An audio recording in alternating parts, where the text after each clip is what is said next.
again. Please welcome the director and screenwriter Kurdwin Ayub. And we have a surprise. We have also an actress. It's Law Wallner, who plays Bella in the film.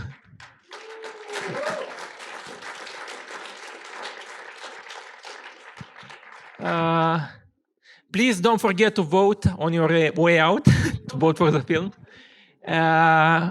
If you have a question, please raise your arm and I will pass you the mic. I will start for now. I know that, okay, so you are also a young Kurdish woman of Iraqi descent who lives in Vienna, and your parents have played Omar and Avini, Yasmin's parents in the film. So there are many other details connecting you to Yasmin. And the first question that comes to mind is, how personal is this film? How much is it based on your personal experiences?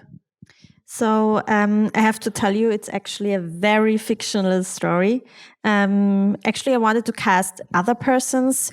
We searched for good parents like 2 years long, but then we thought, okay, my parents are the best. So we took them. And of course, it's personal because when you write a story, it becomes personal. You cannot, I mean, it's a Kurdish family, so it should be personal. But I always say that it's a fictional story, but with real feelings. This is how I felt when I was a teenager. But yeah, obviously it doesn't happen like that. Your film was produced by the reputed Austrian filmmaker Ulrich Seidel. How did you convince him to become involved in this project? Yeah, that was very funny because, no, it's not funny. Veronika Franz, she's also the producer in this company. She was accompanying me with the script like a long time ago, and I always wanted to go to their production company. And she said, okay, you have to also ask Ulrich Seidel. And then I went to him, and there was like a Bewerbungsgespräch. How do you say it in English? Like an interview. Feel like it was like an interview for a job, and then I was sitting there, and this is my script, and these are my previous films. And then he was, I don't like the script, but I like your work. Okay. So, and then we worked together. It was, yeah, he is very brilliant, I think, yeah. And did he like the script in the end? Yeah, now he likes it. He then said, oh, I think it wie hat gesagt? He said after a while, at the beginning, he thought it would be a bad movie, and then, oh, I think it will be a good movie after all. Yeah, so.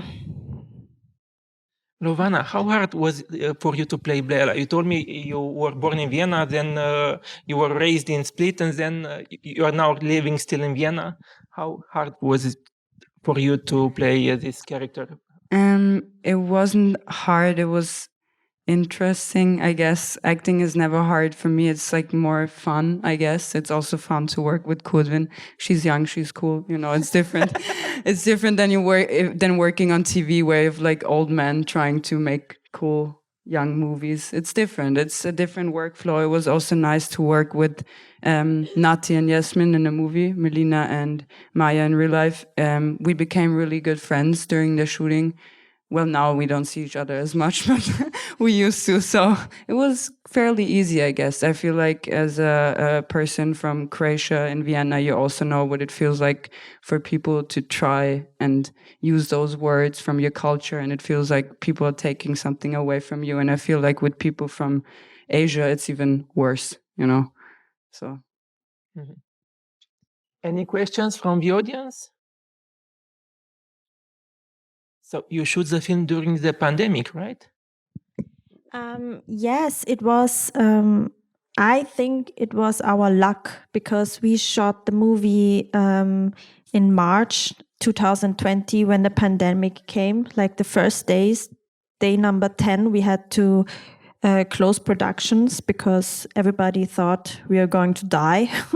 It was like that. So we had a break for a few months, and then we edited the movie, like the beginning of the movie. And then we were thinking, okay, we might do this better and this better. So we had this break to improve ourselves, and we did the whole movie again in September. Yeah, in September 2020. Yeah, the whole movie, and it became better, and it was like I think I needed this time to realize what I really wanted, and Corona helped me. Sometimes you have to think, okay, it's not only bad. So your movie became better thanks to the pandemic. Yeah. Yeah.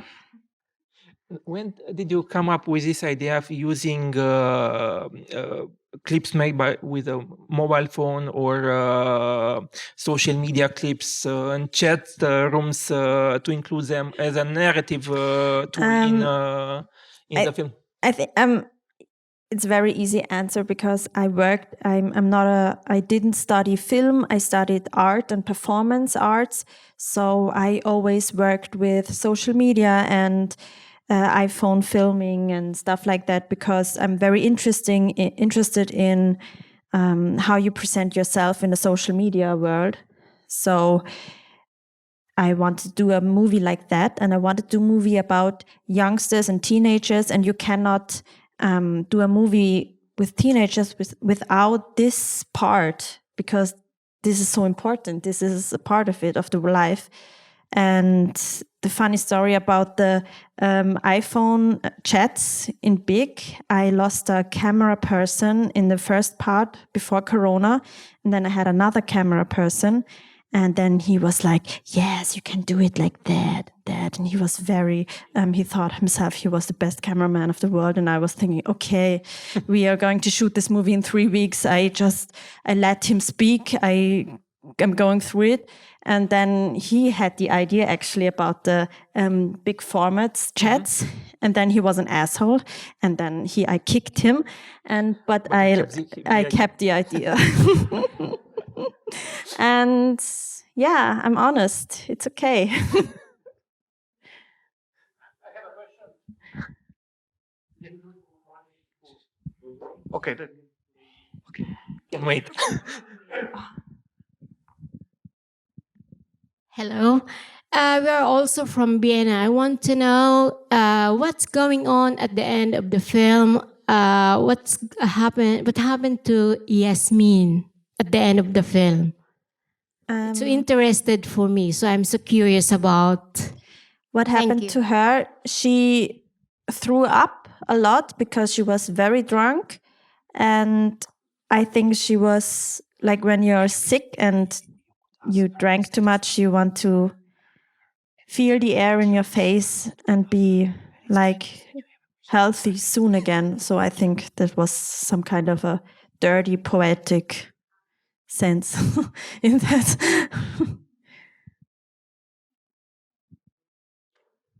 Well, my question is, I saw a film in Diagonale in Graz, and actually I was very surprised that your main collaborators are not the people from your generation. There were, let's say, some mixture of crew. Can you tell me how was it to work in you film with such a juvenile soul with very experienced filmmakers? I'm very how do you call it? Authoritarian, like a boss chef. I'm very good in this. And so they do what I want. And I remember not the camera person. I kicked the camera person I had, who was wonderful then, Enzo. He always was filming, and I was always telling him like, film uglier. I want it ugly. And he was filming too pretty. That was so funny. And then he obviously did because I wanted it. And yeah, I mean, a lot of people from the crew were very young, friends of mine. I worked with them a lot. And some people came fresh to us. And I think we had a very nice atmosphere.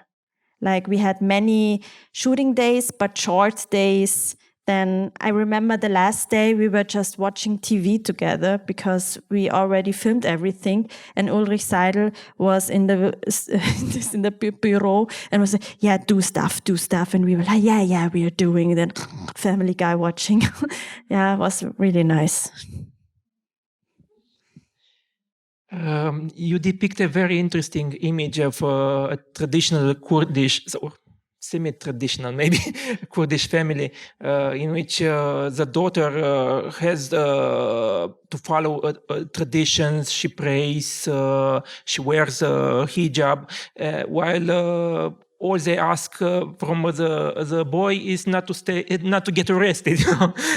So I was curious, how was your film? Maybe it was seen by the Kurdish community. How was it received in the community? Actually, it's not like traditional because the boy is treated worse than the girl. Like the girl, she could do everything what she wants. She was good in school. She had freedom to go out with girls and boys. Yes. Mother and father had different opinions on that. Yeah, they were opposite. Yeah. And but not a lot of people seen the movie yet because it didn't came out in Austria yet. It is only in September it will come out to cinemas there. It was in Diagonale, I think. It was in Diagonale, but there are only like old Austrian people, and it was not Austrian enough for them. That was rather the problem. So they don't know it. Yeah, I mean, I've shown the people to Kurdish communities, to girls like me, and they were thinking, yes, it's very real. You see, they saw their parents in my parents, and it was really nice to see and experience. Vanna, how do you see the motivation for Bella to live in a completely unfamiliar country? I mean, Kurdistan is very pretty. Erbil is very pretty. I would go there, but I really like Vienna. I also like my hometown Split. It's beautiful there, and my whole family lives there. But I don't think I want to leave Vienna. I want to stay there. It's the most beautiful city in the world. But how do you see your character's motivation? How do I see the motivation? I think a big part of the movie is that there's a person from a different culture and two friends who are taking that away from her without even maybe doing it on purpose. But it happens a lot in Vienna, like this cultural appropriation on a very low level. So I feel like their motivation is just like, oh, this is something new. My life was boring until now. I'm just going to try this out without taking any care and then leaving. But in reality, it hurts the people whose culture it is. So I think the motivation behind it wasn't really thought through. It was just like, yeah, I feel like, yeah. My wife just told me that in 2016 there was almost a trend among young girls in Vienna to go to enroll in ISIS. So that also inspired you? Yes, there's actually one part which inspired me, because some parts in the movie are from newspapers and news. Things happened, like the story of the 3 girls singing in hijabs is, I once saw a YouTube video about 3 girls singing Sunni Muslim music, but they're really believers, so they sang the songs in English to get a bigger community, to make people believe. And there are 2 Bosnian girls who left Austria. They were 16. There was a school in the suburbs. They left for ISIS in Syria. There was also a group of boys who killed a pig in a zoo in Austria. So I mixed all the stories to make like, how are these people in real life? What could be the story? Because I didn't want to tell their stories. So because I don't want to be like voyeuristic. So give me a story to make money, blah. So I made my own story. Mm-hmm. Any other question or curiosity from the audience?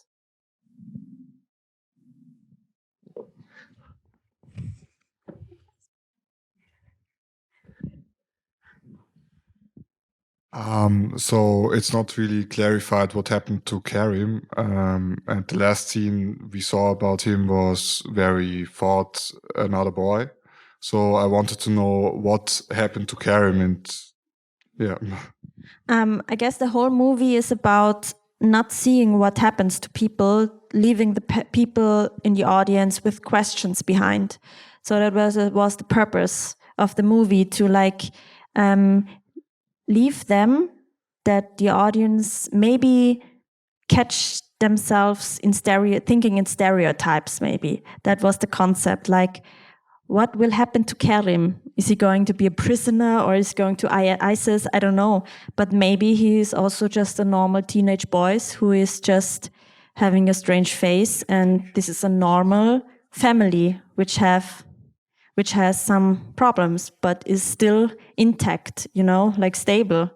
I wanted to show this kind of story. Like, you have a glimpse of this family, of this daily life, but you will, because it's not enough time to see this whole story, I think. It's a big one.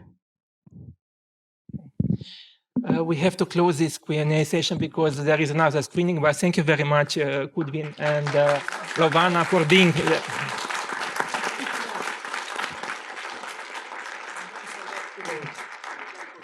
And don't forget to vote.